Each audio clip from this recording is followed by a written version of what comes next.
jornalismo bandeirante. Nas últimas semanas, Donald Trump assistiu à derrota dos republicanos em eleições estaduais, incluindo uma eleição para o principal tribunal de Wisconsin, lá você tem a formação das cortes estaduais com voto popular. Também o procurador local, o principal promotor, o xerife, todos esses cargos passam por escolha popular. Os cargos federais não, obviamente. E a derrota na cidade de Nova York, para a prefeitura de Nova York, a derrota dos republicanos, a vitória do Mandani, não dá nem para dizer que foi uma vitória dos democratas, porque o Partido Democrata, covardemente, boicotou Mandani, tentou fazer com que ele tivesse muitas dificuldades internas de apoio partidário, porque ele ganhou do Cuomo a disputa interna, e o Cuomo saiu como independente, mas com apoio de muita gente do Partido Democrata. E como ele tinha chance de enfrentar o Mandani, até o Trump apoiou o Cuomo, ou seja, o candidato da cúpula do Partido Democrata. Mas o Mandani venceu. E como essa eleição teve uma participação muito direta do Trump, a vitória do Mandani foi, obviamente, uma derrota expressiva do Trump em Nova York. Trump também viu pesquisas apontarem o aumento da rejeição ao seu governo. Uma rejeição alimentada pelo aumento da inflação. Em parte, esse aumento é consequência das tarifas comerciais, não é a única causa, mas em parte, sim. E até por isso, essa decisão de eliminar uma parte das tarifas, né, aquelas que representavam uma espécie de contraponto a déficits comerciais, estamos falando aqui de 10%,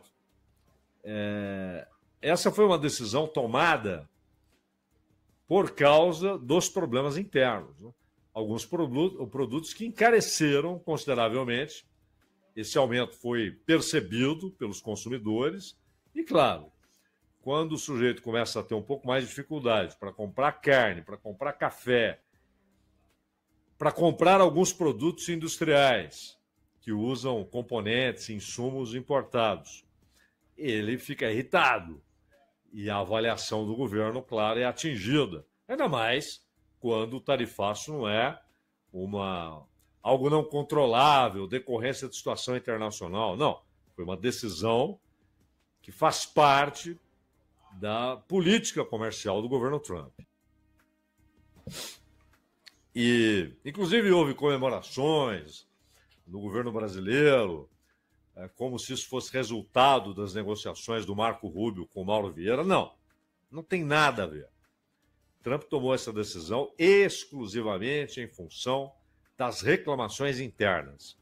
Tanto que, no caso do Brasil, há até um problema. Vejamos especificamente a situação do café que o Brasil exporta para os Estados Unidos. Havia uma taxa de 50%. Ele remove 10 pontos dessa taxa. Restam 40%. Mas alguns países tinham uma taxa de 10%. E houve remoção total dessas tarifas. Então, para o Vietnã, que exporta muito café, hoje é o segundo principal exportador, só atrás do Brasil. Para a Colômbia, que também exporta café, a vantagem é muito grande em relação ao preço do café brasileiro, que continua com uma taxa perto do proibitivo, né? 40%. Mas houve essa decisão. Pode ser que a negociação Mauro Vieira e Marco Rubio leve, aí sim, a uma redução específica para produtos brasileiros. Essa redução, agora, ela foi muito boa para 2 produtos brasileiros, agrícolas. Laranja, são 3 tipos de exportação do suco de laranja, mas são modalidades do mesmo produto, laranja. E também castanha. Nesses 2 casos, esses produtos ficam isentos, porque estavam taxados em 10%. Ficam isentos. Mas o restante não. Bom, além desses problemas todos, aumento da insatisfação, segundo pesquisas, insatisfação com o governo Trump. As derrotas eleitorais. E, vale notar, no ano que vem haverá eleições de meio de mandato, quando você tem renovação de uma parte da Câmara de uma parte do Senado e toda a Câmara dos Representantes. O mandato de deputado nos Estados Unidos é de 2 anos. Todas as cadeiras serão colocadas em disputa na Câmara dos Representantes. Senado não. Senado é uma renovação parcial ou uma possibilidade de renovação parcial. Além de tudo isso, há aquelas denúncias feitas no Congresso pelo Partido Democrata, ligando Trump aos crimes cometidos por Epstein. E o Trump, inclusive, hoje disse ao Partido Republicano que ele deve aceitar a divulgação de todos esses documentos. Em vez de o Partido Democrata ficar ali soltando de maneira bem calculada, né, doses homeopáticas de informações fornecidas por e-mails de Epstein. Ele quer a liberação de todos os documentos e quer que o Partido Republicano vote assim. Mas é um caso que também atormenta Trump. E essa combinação crítica de situações difíceis podem levar Trump a ordenar uma ação militar relevante na América do Sul, ainda que seja apenas para desviar as atenções e provocar mudanças nas manchetes. É fato que, em poucos dias, bem à sua maneira, Trump deu 2 declarações contraditórias. Primeiro, ele disse: eu meio que, na tradução, aportuguesando o que ele dizia, eu meio que já resolvi o que vou fazer em relação à Venezuela. Mas não vou dizer para vocês, falou Trump na conversa com os repórteres. Mas disse que ele já tinha uma decisão. Pouco antes, houve o anúncio pelo Reg 7, que é do Departamento de Guerra, da Operação Lança do Sul, que, claro, é apresentada como vinculada ao combate aos traficantes de narcóticos, que Trump, deliberadamente, não por acaso, passou a chamar, desde o início de mandato, de terroristas, porque isso facilita ações militares. A designação de terrorismo na ação do narcotráfico faz com que Trump possa evitar qualquer tramitação judicial. E, dependendo da maneira como a ação é desencadeada pelos Estados Unidos, não fica caracterizada uma declaração de guerra, e isso também evita a necessidade de aprovação pelo Congresso. É uma ação direta do Executivo. Mas, depois de dizer que já tomou essa decisão, mas que não pode dizer o que decidiu, e o anúncio dessa operação Lança do Sul, um nominho meio bobo, por sinal, né?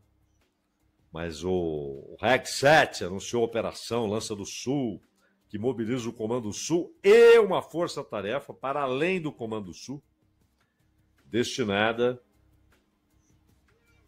dentro dessa desculpa arranjada, a atingir organizações criminosas. E aí veio o Marco Rubio. A gente já vai falar qual foi a contradição do Trump em relação ao que ele mesmo disse. Mas antes, seguindo a linha do tempo, o Marco Rubio resolveu anunciar a classificação do chamado cartel dos sóis como organização terrorista. E, como os Estados Unidos afirmam, não sugerem, não insinuam, não dizem que há suspeitas, eles afirmam que Maduro é o chefe desse cartel. É claro que, ao designar esse suposto cartel, e já vamos dizer por que é suposto, como organização terrorista, você permite ações diretas, inclusive contra aquele que é apontado pelos Estados Unidos como o chefão do cartel. Porque, com muita boa vontade, chamamos de suposto. Essa história do Soles, ou o cartel dos sóis, essa história tem a ver com o que aconteceu ainda no governo de Carlos Andrés Pérez, antes do Chaves tentar aquele golpe, tentar assumir o poder, e aí foi preso, mas aí saiu, disputou a eleição e foi eleito presidente. Antes de tudo isso, no governo Carlos Andrés Pérez, um governo marcado por decisões muito equivocadas na área econômica, aquele neoliberalismo barato, aumento considerável dos preços e muita corrupção, que levou ao Caracaço, aquela imensa manifestação em Caracas, que teve como resultado a morte de muitos manifestantes na repressão brutal feita pelo governo.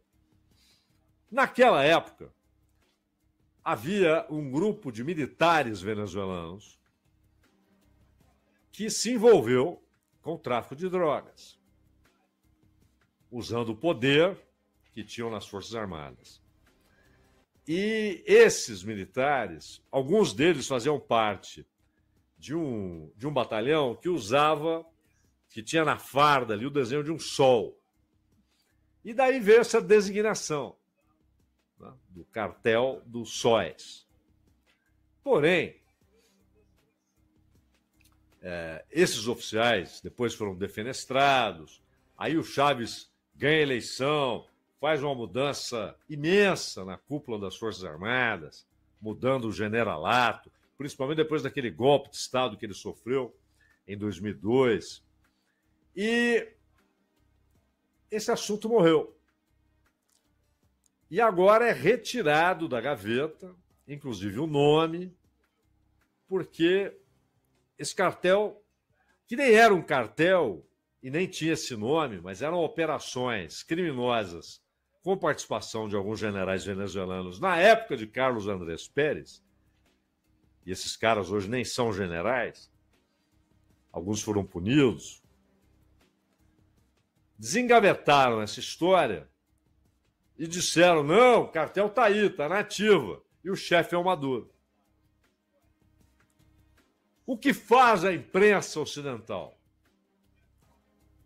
Majoritariamente, claro, porque, aliás, esse tema de imprensa é uma abstração, né? Você tem diversos trabalhos, edições, pensamentos, linhas editoriais, ideologias, atitudes éticas ou não, honestas ou não. Mas grande parte não questiona esse tipo de declaração do governo dos Estados Unidos. Repete, toma como verdade, inquestionável.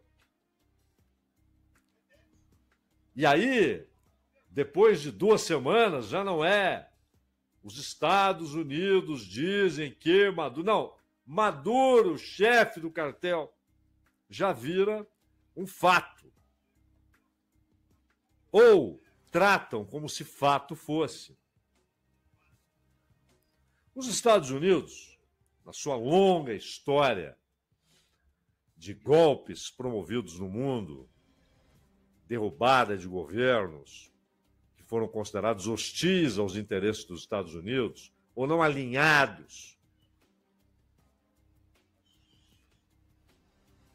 e inclusive estabelecendo ditaduras sanguinárias na Ásia, na África, na América do Sul.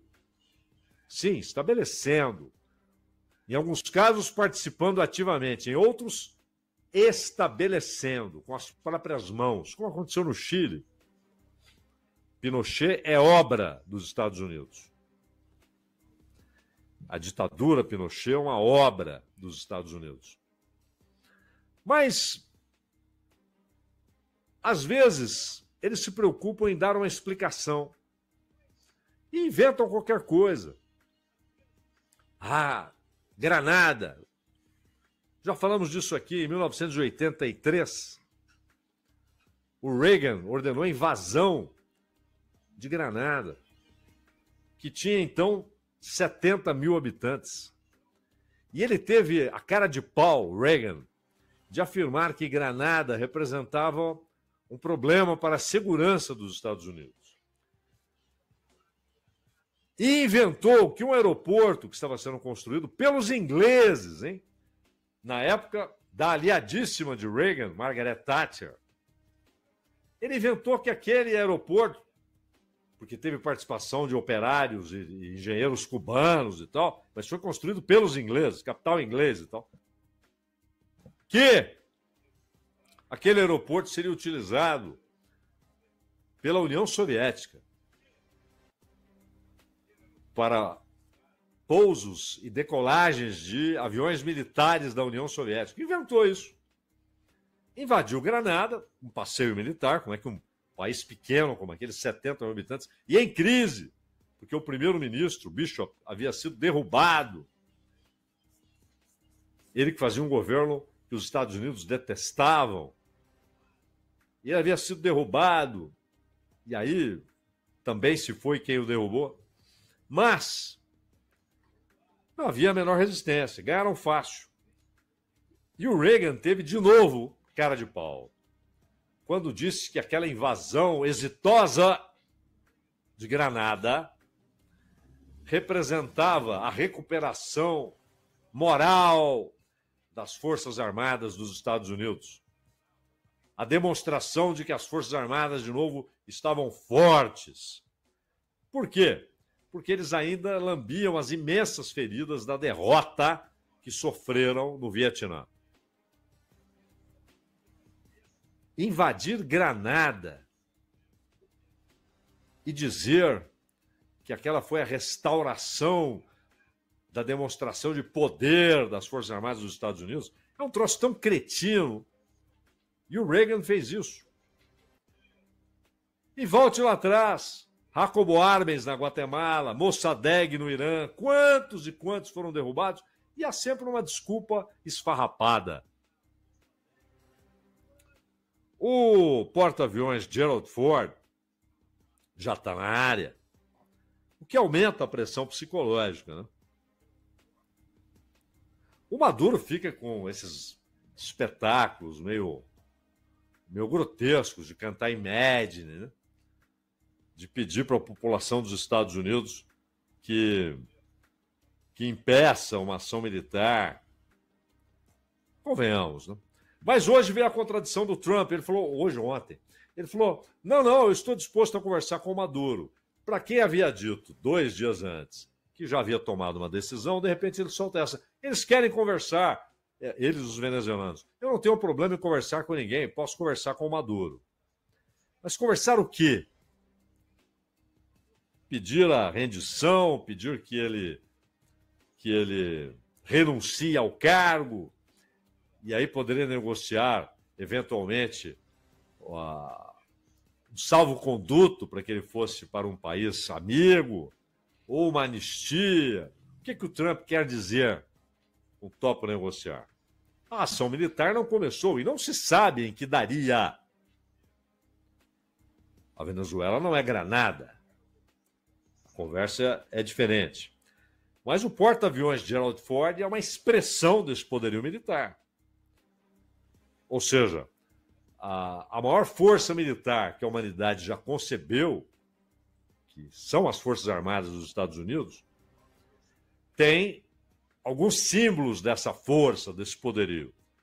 O porta-aviões Gerald Ford é uma dessas expressões. Os bombardeiros B-52 também expressam esse poderio.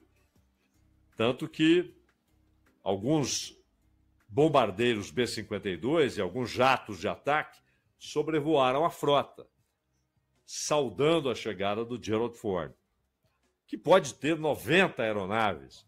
São 3 campos do Maracanã, o comprimento do Gerald Ford. Então, aviões e helicópteros, aviões só de vigilância, há equipamentos, inclusive nos destroyers que acompanham, ele é protegido por todos os lados. E essas embarcações, eles têm equipamento para guerra eletrônica, para deixar o oponente sem comunicação eletrônica, comunicação digital, interrompendo muitas vezes a comunicação interna do exército de um outro país. E, claro, muito poder de ataque, inclusive mísseis terra-ar, terra-terra, mar-terra, mas eles levaram até terra-ar, que são adaptados a esses navios, aí viram um mar-ar, né? Então o poderio é indiscutível. Para uma invasão, não. Ela pode até ocorrer dependendo do que há no terreno. Mas para ações de desestabilização e pressão,